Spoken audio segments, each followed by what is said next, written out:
I had these like three goals. I wanted to, one, do a national campaign. I wanted to have a Times Square takeover, and I wanted to win a gold pencil. I see all the work, and it felt great for like a second. It was like, wow, awesome. I was like, had this horrible sinking feeling. This is not what I thought it would be. Where is that feeling of success? We're the architects of our life. And I think the first half of my life, I was driven by my ego and my younger self. Like, I need to achieve these things. And in my second half of my career, I'm saying I'm driven by my soul. I'm listening to my intuition a lot more. The most important thing they can do in their career is get to know themselves, understand that they're the most, like, the relationship they have with their thoughts, the relationship they have with their brain and how they think is the most important investment they should make.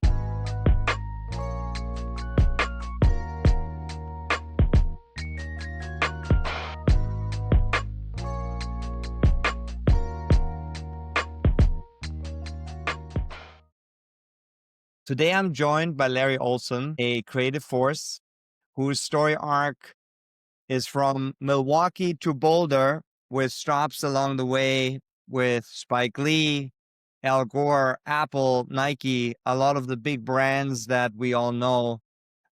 What I would like to explore with Larry is how he found alignment between creativity and also his inner compass, and how he learned how to build from purpose rather than ego, to serve rather than to strive, and to live and work on his own terms, which is the theme of our podcast. Welcome, Larry. Hey, how's it going, Stephen? Thanks for having me. So, Yeah. how did you get into advertising? And then what was the goal when you first set out to do this? I worked at this little agency in Milwaukee where it was like this legendary ad guy, and it was like an MBA. It was like a boot camp on like creativity, because they were small, like local brands, but we worked so quickly. So every 2 weeks, so we concept ideas, we'd present it to a client. The next week they'd choose the client, the idea. The next week we'd have to produce it. I didn't know how to do any of that, but like repetition of doing it so quickly, and made tons of mistakes and knew, but like you kind of like had to figure it out quickly. And so that gave me like a really deep bench of skills. Then I went out to Pacific Northwest, there, Portland and Seattle, and worked on different ad agencies, and really specialized in outdoor rec brands. Worked on the Seattle Supersonics when they were in Seattle at the time. This is like early 2000s, K2 skis, and did some work with Nike and Brand Jordan, and started to get like sort of the first sort of taste of success, winning some awards. The career starts going this way. You're getting all the sort of pat on the backs that you're like, you're doing the right thing. And so that was like the first sort of step I was in my sort of path. What was your motivation at the time? Like, what was driving you to succeed and work hard? And It's ego, it's kind of like we were, on that path of success, like all young people, like, hey, you have to go and do these things to feel successful. And like, you have to do these things. So it did feel like I loved winning. I loved creating things. I loved selling work. I loved having my career move up. I had these like three goals. I wanted to, one, do a national campaign. I wanted to have a Times Square takeover, and I wanted to win a gold pencil, which is like the Academy Award in advertising. And so in the matter of 6 weeks, I achieved all those things. Like on this campaign, I had a national campaign. I was actually in New York, and I knew the Times Square takeover was going to happen.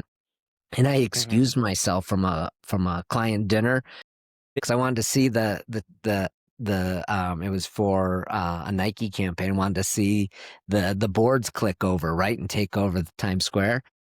And so I got a doggy bag, and I'm running down to Times Square, and I get there, and the lights flip over, and I see all the work, and it felt great for like a second. It was like, wow, awesome. And then I walked back to the hotel room I was in, and I ate my takeout doggy bag by myself in the hotel room. And I was like, had this horrible sinking feeling. Like I had 3 kids back home, and I was away from my family, and I'm eating this doggy bag by myself in the hotel room. And I'm like, this is not what I thought it would be. Where is that feeling of success, you know? And How old were you when that happened?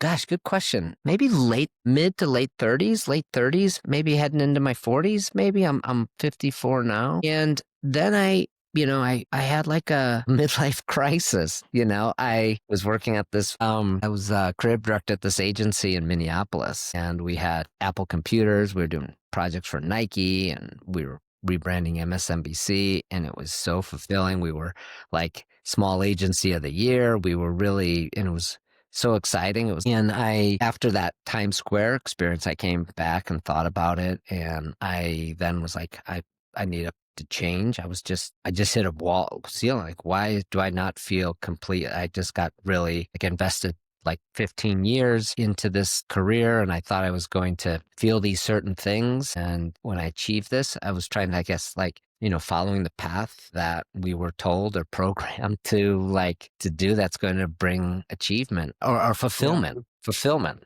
you know? So then you had this moment in Times Square. You realized that you had achieved everything that you set out to do, Yeah. and it was not what you thought it would be. Yeah. Yeah. Um, and that then the catalyst for you to change. And so I was on planes the whole time. Wasn't home. I said, I want to stay home. I want to just get back to creating. I was in a lot of meetings, so I'm like, maybe I need to get back and just get behind the computer and create.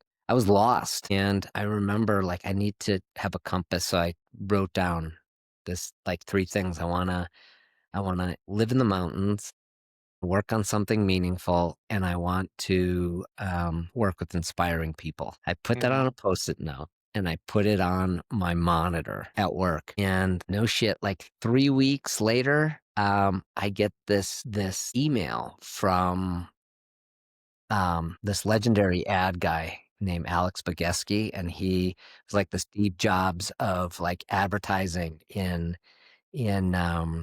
like the 90s and 2000s. He left advertising. He had a similar experience, and he then started working with Al Gore and started working with the Climate Reality Project. And I created this campaign for MSNBC, and it was called Lean Forward. And it was all about being optimistic. It was about being Mhm. optimistic of the future, that our best days are still ahead. And it caught wind. It had helped the brand move from a fourth place news network to second in the ratings. And the vice president saw that campaign, and Alex saw that campaign. They really loved the idea of having a vision. And so they, Mhm. they talked to me about coming and doing that within climate change. So Stephen, was crazy. Like, I moved to Boulder. So it was like that post-it note that was I didn't know how any of that was going to happen. For me, it was a purpose driven brand. And I love being around inspiring people. I love people, and I'm a like inspiration junkie. And so I got to move to Boulder, which is in the mountains. I worked on climate change, and I worked with Al Gore and Alex Bageski, and we created a lot of dynamic and impactful work. So it was like, that was my exit out of advertising and design. So the Post-it note essentially is a kind of visualization, manifestation kind of tool. 100%. Talk to me about that. How and like Yeah. how did that work, and why does that work, and do you still continue to do that? You know, it, I thought so much about it. And I think we've all had those experiences. There's like an inner knowing. We're the architects of our life. And I think the first half of my life, I was driven by my ego and my younger self. Like, I need to achieve these things. And in my second half of my career, I'm saying I'm driven by my soul. I'm listening to my intuition a lot more, and I showing up differently in client experiences. I think when I was younger, it was a very me-centric energy. I need to sell this. I want to produce this. I need this for my career. If I produce this commercial, it's going to really help my career. It's going to move me up the ladder, right? And so it was all in my identity, got wrapped up into the work. I look at it much more like service. Like, I have skills, that I can help this company succeed. So I show up differently. I show up and I listen to their problems and I just state my opinion based on my experience, whether they like it or they don't like it. But what ends up happening is that the energy is different. I'm not trying to sell. And this goes to that question about like your intuition and starting to do what's right for you and your path. You have an inner knowing. And so I just show up with the mindset of I'm here to help them. And if they like what I've said, then we move forward. If they don't, it's nothing personal, but I've stayed true to my values and my thought process. When you can get to that, it's your most authentic version, which allows you to present better, allows you to communicate better, it allows you to connect with people. So, or you're buying someone's enthusiasm. Like if they really believe in what they're selling or their service, that conviction and passion, we feel that. And so we go, intuitively we go, I want to work with them because I connected, I felt something. So I do think we all are purchasing or being influenced by each other's energy, and it's just us being aware of it. You're saying so many important things, and let's try to dissect them a little bit. Yeah. So I think that what I'm hearing you say is that in your earlier years, your motivation was driven by your strong thriving for wanting to be successful. Mm-hmm. But the way you interacted with people was really driven by fear because you were afraid that you were not going to be successful. And so you were trying to modulate your way into situations to be able to be successful. Did you realize that just didn't work that way and that actually being free meant that you had to let go of fear? Yeah, 100%. It was my younger years when I look back, it was brute force. Like I was not the most talented, I was not the most creative, but I worked so hard. Like I would pull all-nighters. I'd work through the weekend. I could stay up for 2 days and just keep putting down ideas. And I felt if it wasn't painful, like if it wasn't like grueling, then I didn't earn it. Like, oh, Mm, that idea came too easy. That can't be a good idea because it came too easy. I need to then stay up for 2 days.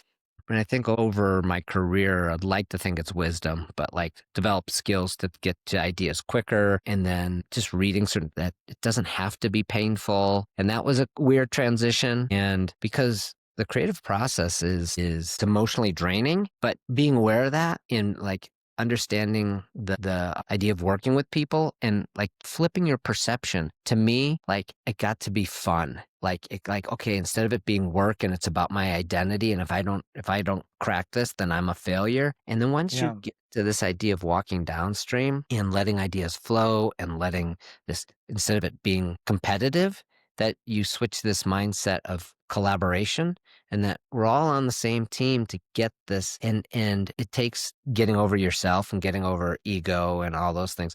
But once you can identify that and overcome that, it opens up a huge creative resource of energy and collaboration.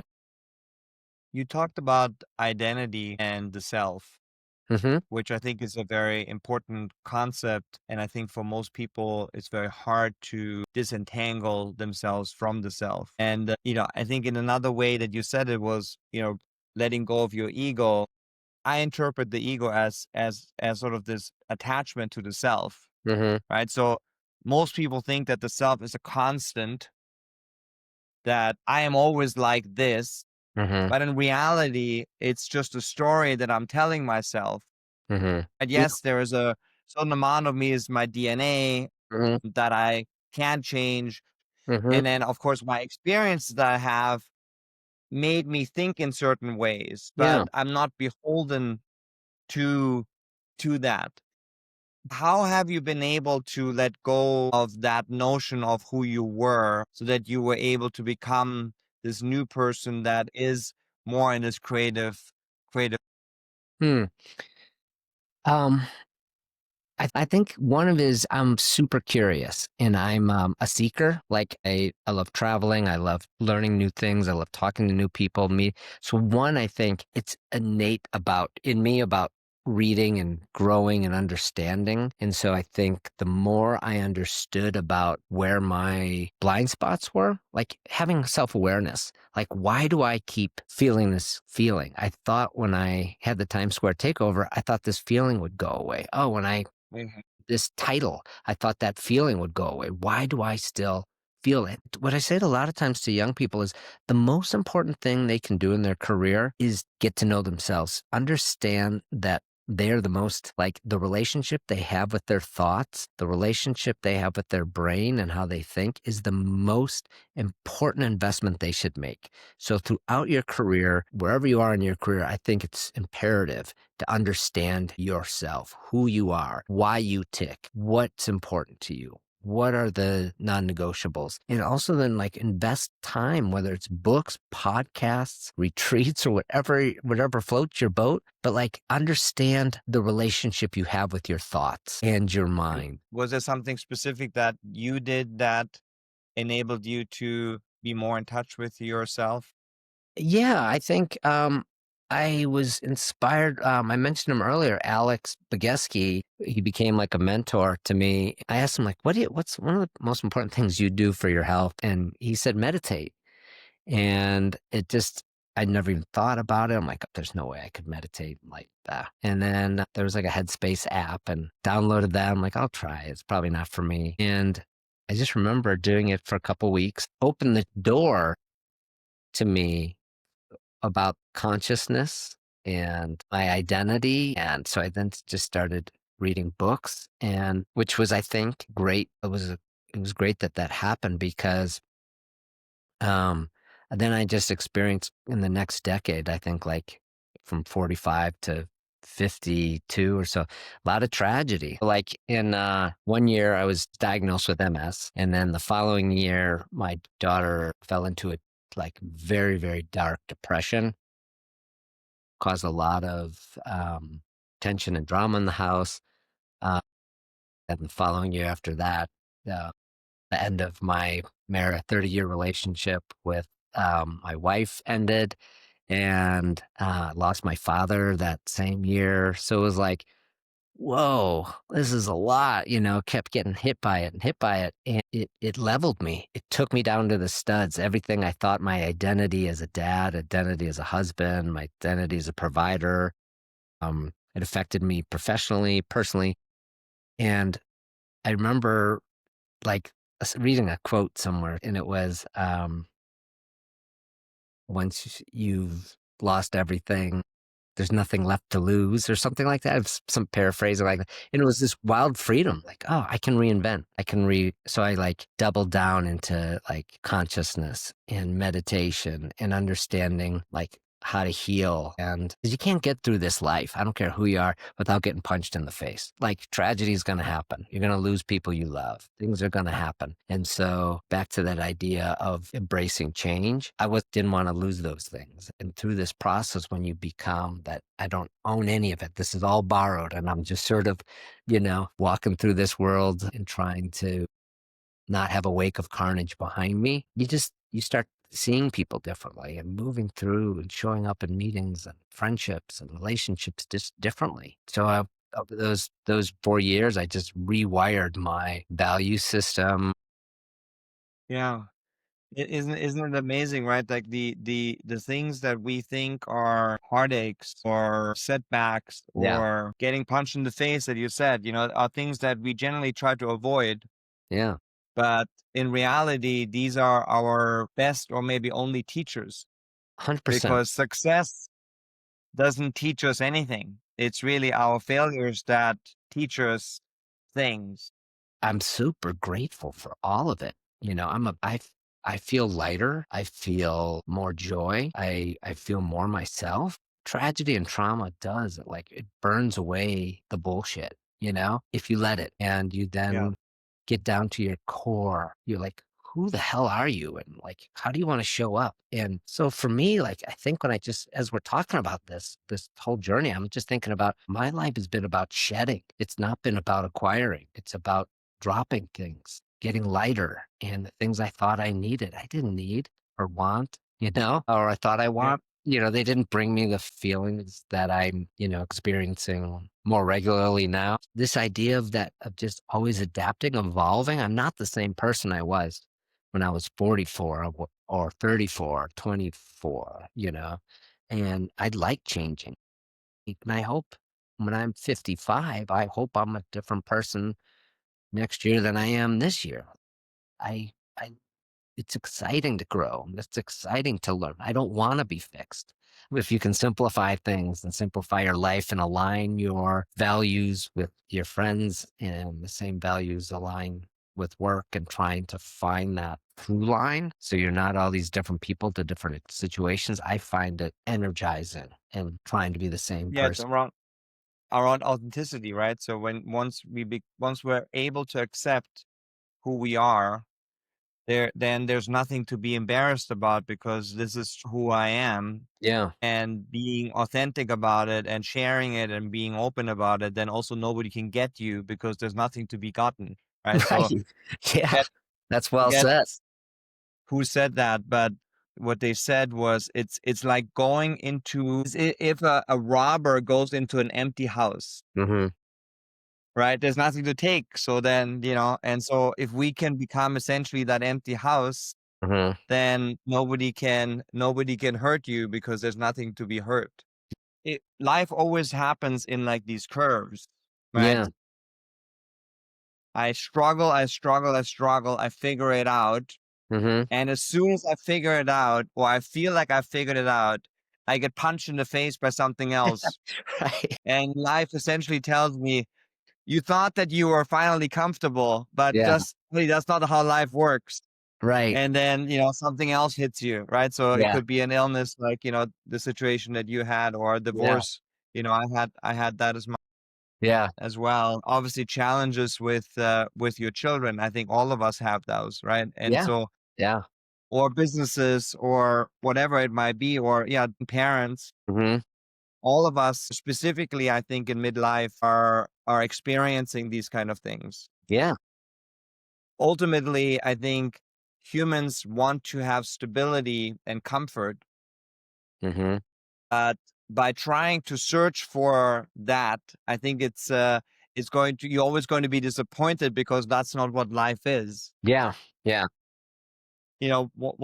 Recently I was introduced to this concept of seeking discomfort, Mm. and I Mhm. actually really like that Yeah. because whenever I feel uncomfortable now, I try to actually explore it and see what it is, because usually that discomfort is giving us some information about somewhere that we need to Yeah. grow, or that we can grow, an Yeah. opportunity for Yeah. us to become a better person, to accept ourselves in a better way, to continue to grow and to make life easier by being in the flow.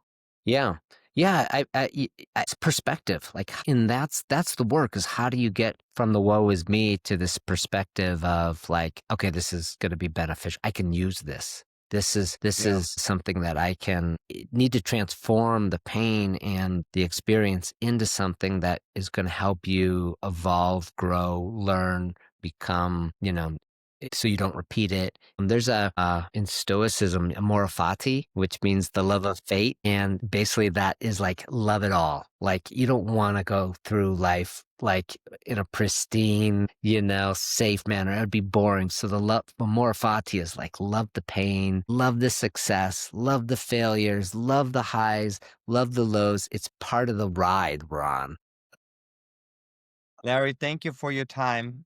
It was a pleasure to talk with you, to explore these very difficult subjects that we're all dealing with, and I hope that you enjoyed, and that our listeners will enjoy it as well. Awesome. Thanks. Thanks. This was great. Thank you, Larry.